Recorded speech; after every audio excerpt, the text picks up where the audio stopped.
భారత రత్న కేంద్రం సరికొత్త రికార్డు. ఒకే ఏడాది 5గురికి భారతరత్న.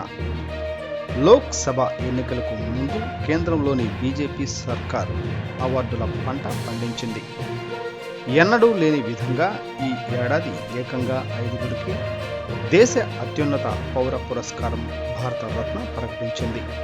ఇటీవలే బీజేపీ అగ్రనేత ఎల్కే అద్వానీ, బీహార్ మాజీ ముఖ్యమంత్రి కర్పూరి ఠాకూర్లకు కేంద్ర ప్రభుత్వం అత్యున్నత పౌర పురస్కారం ప్రకటించిన విషయం తెలిసిందే.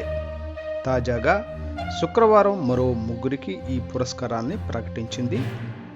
తెలంగాణ ముద్దుబిడ్డ మాజీ ప్రధాని పివి నరసింహారావు, మరో మాజీ ప్రధాని చౌదరి చరణ్ సింగ్, వ్యవసాయ శాస్త్రవేత్త ఎంఎస్ స్వామినాథన్కు కేంద్ర భారతరత్న ప్రకటించింది.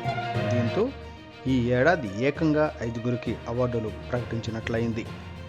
దేశంలో అత్యున్నత పౌర పురస్కారం భారతరత్న ఏదైనా రంగంలో విశేష కృషి చేసిన పౌరులకు కేంద్రం ఈ పురస్కారంతో సత్కరిస్తుంది. ఇది జనవరి 2, 1954లో భారతదేశ మొదటి రాష్ట్రపతి డాక్టర్ రాజేంద్ర ప్రసాద్ ప్రారంభించారు.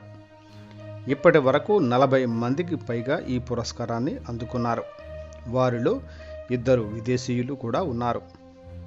భారతరత్న పొందిన పౌరులకు 7వ స్థాయి గౌరవం లభిస్తుంది. ఏటా ఈ పురస్కారాన్ని 3గురికి మాత్రమే ప్రకటిస్తుంటారు. దేశ ప్రధాని మంత్రి మాత్రమే రాష్ట్రపతికి ఏడాదికి గరిష్టంగా 3గురిని ఈ పురస్కారానికి సిఫార్సు చేయవచ్చు. కానీ దీనికి పరిమితి మాత్రం లేదు. 1999లో ఈ పురస్కారాన్ని 4 వ్యక్తులకు ప్రదానం చేశారు. అయితే అప్పటి నుంచి ఏడాదికి 3గురికి మాత్రమే ప్రకటిస్తూ వస్తున్నారు. అయితే ఎన్నడూ లేని విధంగా ఈ ఏడు ఏకంగా 5గురికి భారతరత్న వరించడం విశేషం. కాగా ఈ ఏడాదికి భారతరత్న అవార్డులను ప్రకటించిన 5గురిలో 4గురికి మరణానంతరం అవార్డు వరించింది.